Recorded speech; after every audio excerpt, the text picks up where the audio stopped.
Hello. Hi. So I'm continuing here to talk about the origins of the left um, in the Protestant Reformed movement.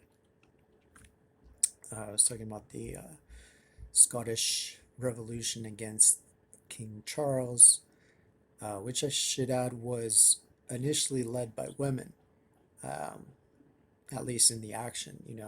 It was the day that the British Crown forced the English Book of Common Prayer on the Scottish churches that they had. They basically forced all these clergy in Scotland of the Church of Scotland to start reading from this English Book of Common Prayer, which was not accepted by the Presbyterians. And this was known. It was known to be ahead of time by the Presbyterians that this was coming, so they prepared for it. And uh, a lot of the women, particularly in Edinburgh and perhaps elsewhere, Edinburgh being the capital, they basically rose up and started throwing. They would attend church with what were called cuddy stools, which was just, I think, a little wooden stool to sit on. And I think the first, or at least most famous of these rebels was Jenny Geddes in Edinburgh. I think she was at Greyfriars Church in Edinburgh, which was like the main church of the Church of Scotland there. And I think she famously said, like, what are uh, teach oh, I forget. There's a great quote, some great quote from her in Scots dialect, but she's basically like, who dares, like, spew idolatry at my lug, meaning my face or something, like. And she picked up her uh, stool and threw it at the bishop or whoever was sent by the crown to read this thing, and her and all the other women there. And I think it may have also been a lot of men dressed as women joining with them, because this was kind of the only way to maybe not get immediately shot, was to, um, like in the early French Revolution, it was the fishwives who were taking a leading role. And I think part of that was planned out in some of these instances because they knew that, yeah, they might not be as immediately shot as if men started throwing cuddy stools at the bishop. Um, but it quickly became, a mass movement against the crown, and throughout Scotland, throughout especially the southwest and Fife and Argyll, and so they overthrew King Charles. Then eventually the royalists in Scotland and England conspired to reestablish the monarchy, partly because Cromwell was tyrannical in many ways, uh, you know, and so they didn't trust him. But the Presbyterians, like the real radicals, they didn't trust the crown either. So they were not party to this whole uh, you know, reestablishment, restoration of the monarchy. And so there was some bitter struggles in there. Famously, when the royalists or moderates or whatever you call them, um,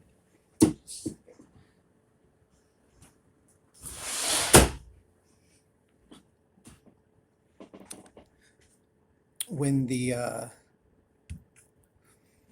when they were basically uh, marching with their army to into England to overthrow Cromwell and install um, the next Stuart monarch. I don't know if that was Charles II, probably Charles II.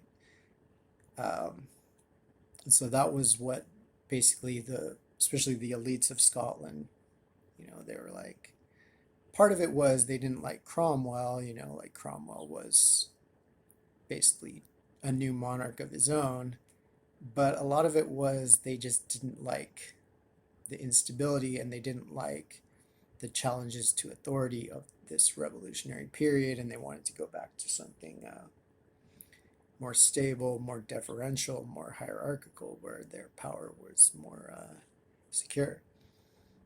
So, there's definitely quotes from the elites, the wealthy, the landowners at that time, expressing very grave apprehension about the consequences of these sort of revolutionary movements, and how basically you challenged the king. Like, first people challenged the bishops, and they said, all the ministers, all the clergy are equal in the eyes of God. But what these elites noticed is, as soon as you let people challenge the authority of the bishops, next they challenge the authority of the king, and next they challenge the authority of the landowners and the nobility. So there was a lot of the wealthy were very adamant that the monarchs be reinstalled. And so when this army was marching into England to reinstall the monarchy, a lot of the radicals who were the more on the side of the Campbell clan and the Campbell chief, the Argyle, Lord Argyle, or whatever he was at that time, they basically launched a raid against this Scottish Royalist army, which was technically, supposedly, the Army of Scotland. But they launched a raid against them to kind of just harry them and, make things difficult for them. And that, I think, may have had an impact and helped lead to the defeat of the Royalists at that time. Later, the Royalists did succeed, but this raid against the Scottish army by the Scottish radicals, by the real Presbyterians, the real Reformed radicals, who were known as the Argathelians because they were on the side of the House of Argyle, the Campbell chief's house. Basically, they were on his side. They were on the side of Argyle. So they were called Argathelians. They were also called Whigamores. This was the first time that we have record of the term Whigamore, where basically this raid on the Scottish army was called the Whigamore raid. Of this kind of branch of Argathelian radicals, most of whom were in the Southwest, which was really the radical heartland near Kyle, around the Lollards of Kyle. So that was called the Whigamore raid. There's differences of opinion about what the origin of this term Whigamore is. There's basically two main explanations. One is that it was something that was said to horses by the Western kind of basically cowboys of the southwestern Scotland, that they would say Wigham to drive their horses. And the other explanation is that it had to do with something that they would drink, that a lot of the kind of commoners of the Southwest would drink something called Whig. I think it was called Whig, that was, or Wigham or something, that was some sort of fermented milk, or like similar to whey, and probably similar etymology as the word whey, like curds and whey kind of thing. So whatever the origin, these southwestern um, people who were commoners. I mean, some of them were middle class, some of them were poor, very few of them were rich, and so they were called the Whigamores. They were also called it was later shortened to the Whigs, and um, and ultimately Whig became the title for all anti-royalist Britons. You know, anybody in the British Isles basically who was against royal authority, royal privilege, anybody who was for a more egalitarian democratic system was called a Whig. And they were named after these southwestern Scots who really did spearhead the movement. Um, and so during, like, eventually the royalists succeeded and they reestablished the Stuart monarchs on the throne in 1650 or so. Um, or I'm not sure exactly. I'm not the best with dates. 1650 or 60. They established they put Charles II on the throne. But during the interregnum, or however you pronounce that, during the Civil War period, the Commonwealth period, the Republican period, there had been some very radical elements in the Whig movement, or in the kind of anti-authoritarian, anti-royalist movement. Perhaps most notably the Levelers of England, who were Protestants, radical Protestants who believed in democracy and basically human rights, and they basically wanted the things that they wanted, the kind of things that like the U.S. Bill of Rights has. Not that U.S. Bill of Rights is actually in effect, palpably, but they wanted that. They wanted those rights, which I would love to have too. Unfortunately, we only have them on paper. But so they were pretty brutally suppressed for that, even though they were soldiers of the government. You know, a lot of the Levelers, if not all of them or most of them, were they were the soldiers who had overthrown the government, but they themselves were brutally suppressed by their superior officers. Uh, and then there was the Levelers. Then there was the what were called the Real Levelers, also called the Diggers, who were who expanded their demands to basically, and maybe the original Levelers said this too, but certainly the Diggers wanted like land to be a human right, or they didn't accept the right of landlords to evict tenants at will. Because a lot of the landlords in Britain were finding that livestock were more profitable than having tenant farmers.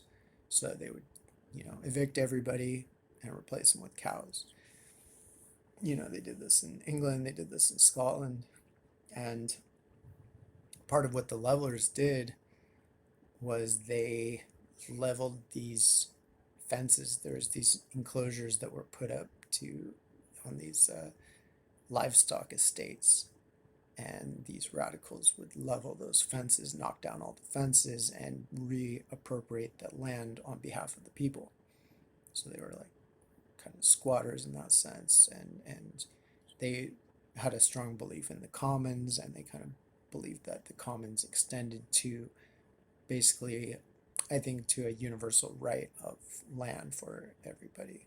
Basically, that everybody had the right to at least some piece of land, as well as the right to equal representation in government and just an end of hierarchy generally. Um, so there were, you know, most of the broad contours of the left were already apparent during, in this movement of the 1630s and 40s. And, it carried on. The there became an actual parliamentary party in England called the Whigs, named after the Scottish radicals.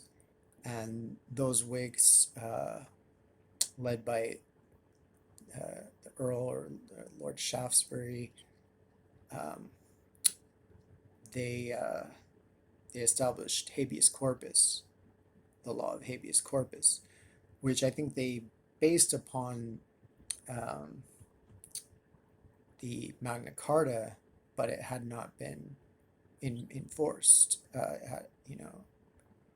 So like basically they said that there was a precedent for this in Magna Carta, but it was not being respected by the crown or by the government. So they established this law in Parliament, habeas corpus, meaning you have the right to a speedy trial. You can't just be thrown in jail without trial forever. So it's a very important law, because they were throwing all these radicals in jail all left and right, and you know, and often with no charges. Um, there was very brutal division in Britain during this. I mean, probably in every century, but certainly, yeah, from the Peasants' War of the you know 1400s to the religious wars of the 1500s to the more overtly political wars of the 1600s.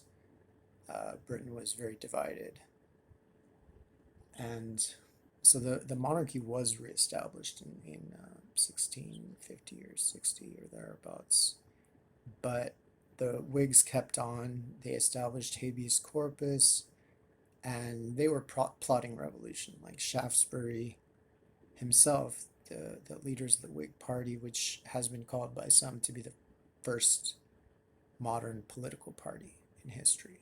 I'm not sure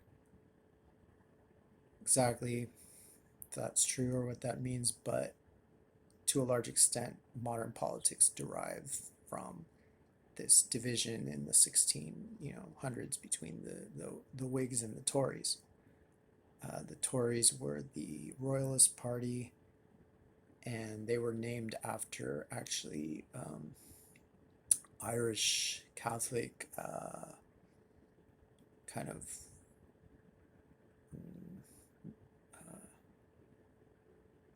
like robbers, I guess, like people that had been nobility, like Irish nobility, that had been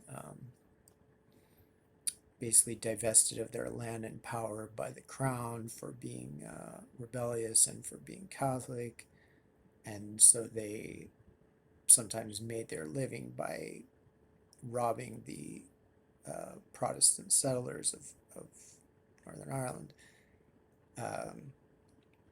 So I mean, honestly, you can really sympathize with the actual Tories in a lot of ways, but for whatever reason, this became the name for the right wingers of the British Isles, the Royalists, and partly just because they were associated with Catholicism and with Anglicanism, like High Anglicanism, which was very close to and linked with Catholicism. So they eventually succeeded in overthrowing the crown. It took a long time. There was first one uprising. I guess Monmouth's rebellion was about 1682 or something like that, and that was when the Duke of Monmouth, who was an illegitimate child of the Stuarts, basically. So he had a genetic, right to the throne, but he was rejected because he was illegitimate. He was born out of wedlock, and but he made this alliance with the left, with the liberals, and basically said, if you establish me on the throne in place of James II, who had succeeded Charles II, and who was in many ways very tyrannical, just as Charles II had been, just as both Charleses had been. Um, so Monmouth was basically like, okay, if Shaftesbury and the Whig Party and the Scottish Whigs, particularly like Argyle, the House of Argyle, if y'all help me get on the throne, if they helped Monmouth get on the throne, he would establish a, you know, basically liberal constitutional monarchy. And in the event, there was a lot of bad luck, and basically they got wiped out. Um, they led an invasion from the Netherlands, basically, I believe, and Shaftesbury and Monmouth, I think, were leading it in England, and Argyle and others were leading it in Scotland. You know, because Argyle had been exiled. He had been the previous chief of the House of Argyle, the Campbells, had been killed by the crown. As soon as the crown was reestablished in Britain, they immediately killed the Campbell chief because he had been so instrumental in removing, Charles I. And then his son, or whoever was the next head of the clan, he basically was outlawed for, even though he was pretty moderate, like he at least initially was not radical, but they badgered him so much and they demanded so much subservience from him, and he kind of said, you know, F you, and wasn't down. So they basically outlawed him. He had been exiled to Holland. Um, but yeah, basically there was too many snitches. There was a lot of bad luck, and he got uh, captured and he was beheaded. Just like the lot, it was two of our chiefs in a row beheaded by the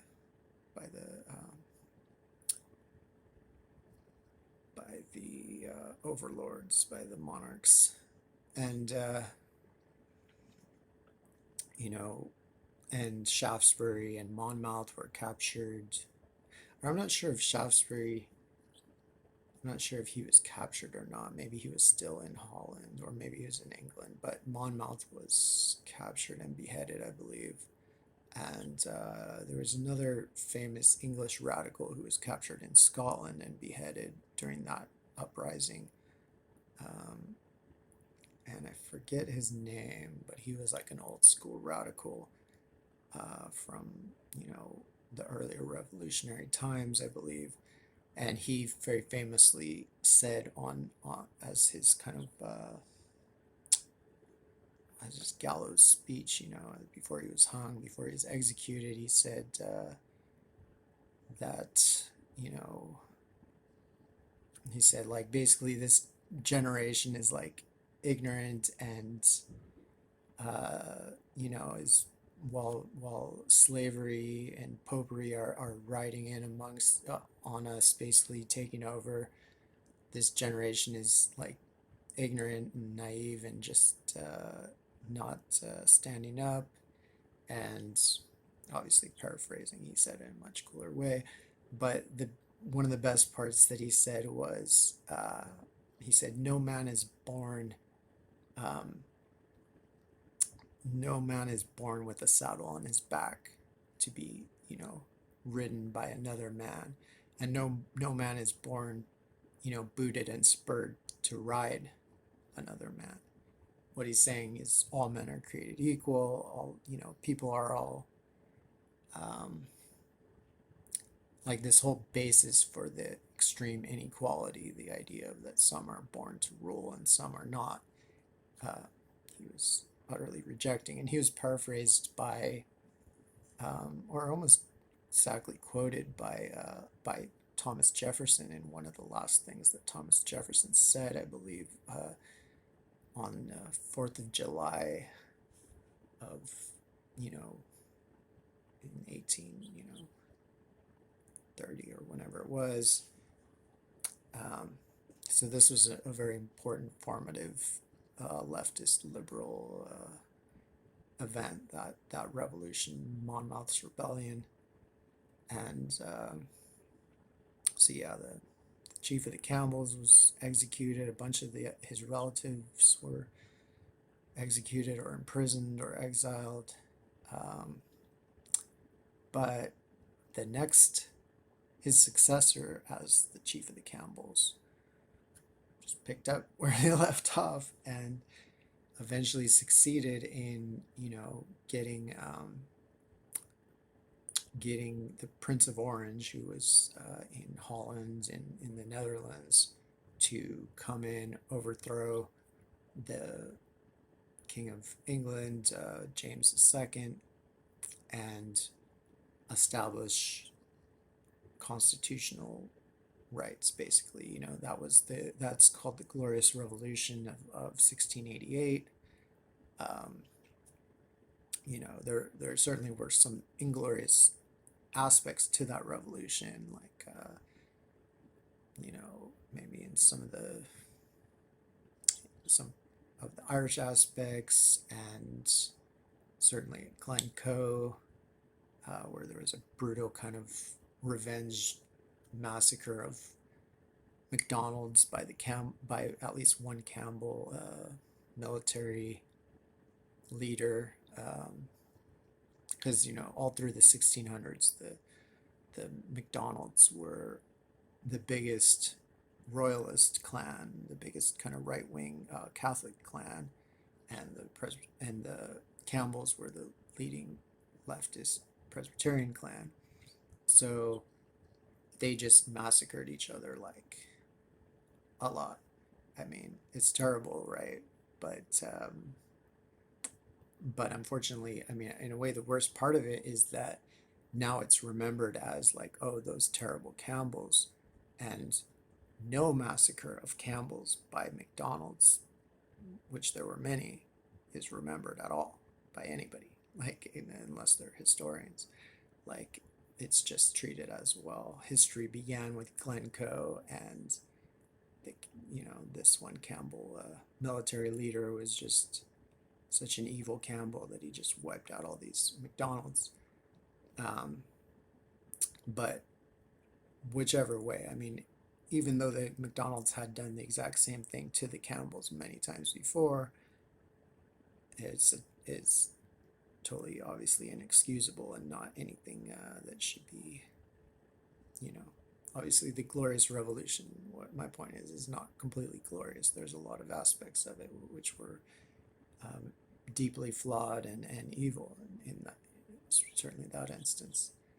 But they established the Bill of Rights in England and in Scotland, and something similar in Ireland. In Ireland, I think most of the gains that were made during the Glorious Revolution were eventually undone by the Anglican elites, most of whom had supported the Catholic, uh, monarchy, and I mean they just were in favor of elitism, so they jumped onto the Protestant, William's side. Some of them did, at least by the end, but they didn't really have any. If anything, they were more aligned um, with the Stuarts, so they quickly undid any of the liberal reforms of King William, and basically they outlawed Presbyterianism, even though the Presbyterians were the ones in Ireland who who were the heart of the revolution there and got totally wiped out for it. They were surrounded in Londonderry, the city of Londonderry, a walled city, and the working class people of the city were adamant they were never going to surrender to, because the revolution, they knew the revolution had started. They knew William was in Britain, and they were against the monarchs, they were against the Stuarts. So they closed the gates and they said, we will not surrender to, we're loyal to the revolution. We're not going to surrender to Stuarts, and massive amount of them died for that, you know, and they were just surrounded by the Stuarts and their kind of Anglican and Catholic armies for a very, very long time, and many of them starved to death in the siege. But, you know, as soon as it was all over, the Anglicans basically banned the Presbyterians, banned their religions, banned the Presbyterian religion. Um, and that was one reason why a lot of the Presbyterians came to America, and that led to the American Revolution. Because here's these people who had been fighting against every monarch almost that they had since, the 1500s. And, you know, like the Presbyterians, a lot of them were kicked out of Scotland, either by uh, James the First, Charles the First, Charles the Second, James the Second. All those guys, basically outlawed the Presbyterians. So throughout this, and certainly during the killing times when Presbyterians were really being butchered during the 1680s, uh, that was when the lion's share of them, of the Presbyterians of Ireland, came there. Basically, they were exiles, um, and they went there, and then in Ireland they were loyal to the new government, the revolutionary government, the liberal government of William. And but as soon as William died, and his wife Mary took over, and I think she was more right wing, and just very quickly, like, all the rights that they seemed to have won during this revolution were eroded, and they were relegated to second or third class citizens again. And so a lot of them moved to America, particularly to Appalachia. Um, and they were the leaders of the revolution, like, certainly in terms of how the revolution was won, other than help from France and other countries. On the ground, the backbone of the revolution were the Ulster Scots Presbyterians, the Irish Presbyterians, who had been driven out of Scotland for their religion and for opposing royal authority, driven out of Ireland for their religion and for opposing royal authority. And and even in America, they were often driven out of, like, many towns in Massachusetts, for instance, where they were a different kind of Puritan. The Congregationalist Puritans. They were like, oh, screw you, Presbyterian Puritans. So they would literally just, like, burn down their church, burn down their house, and they would have to move to another town. How many times are you going to move and get burned out just for your religion before you rise up? But they were always rising up. I mean, they were they did not kneel, and that was part of Presbyterianism too. They didn't kneel in church, and they didn't kneel to their to anyone on earth. So they moved to America, and they tried to move to America in the 1630s, I believe. The leading Presbyterian, like 5 of the most radical Presbyterian clergy in Scotland, were exiled out of Scotland, and they took sanctuary in Northern Ireland, in eastern Ulster, mostly counties Antrim and Down, which were some of which were, or most of which were, controlled by Scots. Actually, like, there was 2 Scottish landlords that owned most of it. I think Montgomery and Hamilton, and also the Scottish MacDonalds controlled a lot of it, and they were Scotch Irish, Ulster Scots from, I don't know, like 1300s. Like there was a very strong Scottish presence in Northern Ireland from very earliest times.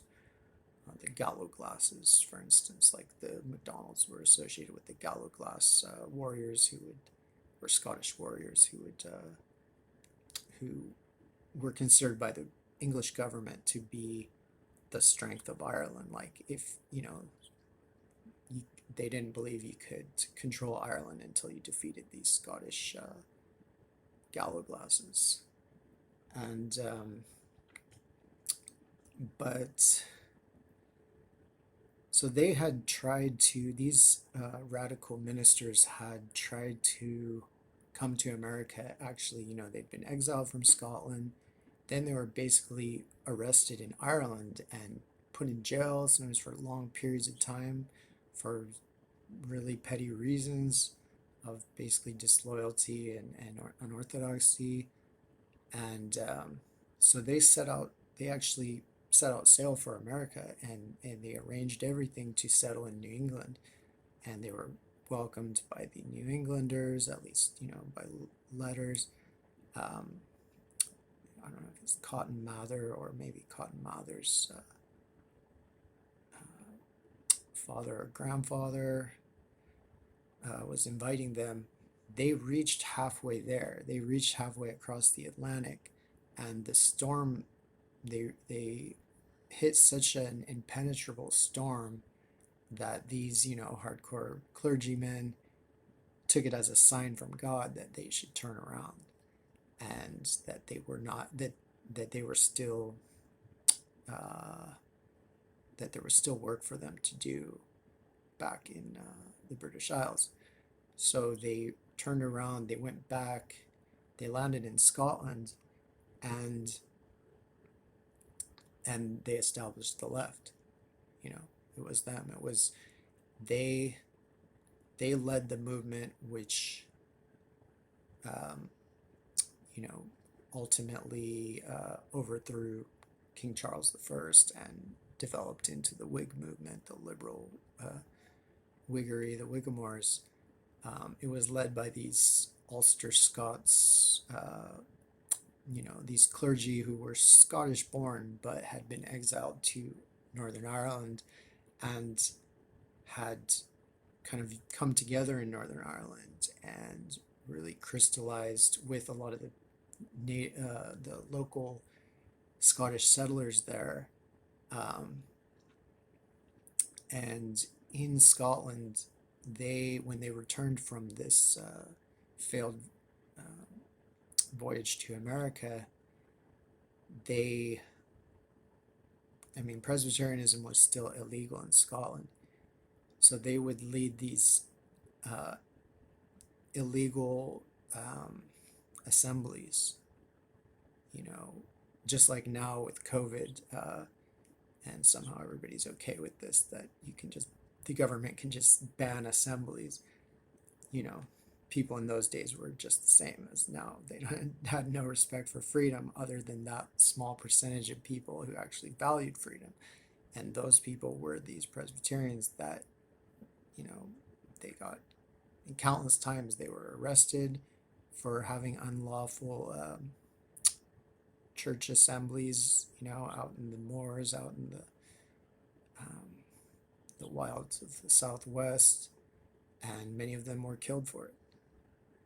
And that really, those they called them privy meetings, and they were just these kind of almost spontaneous churches out, usually outdoors, um, and they were massive, oftentimes, and sometimes they were quite evangelical, quite emotional events, but they were really the heart of the Whig movement. They were the main.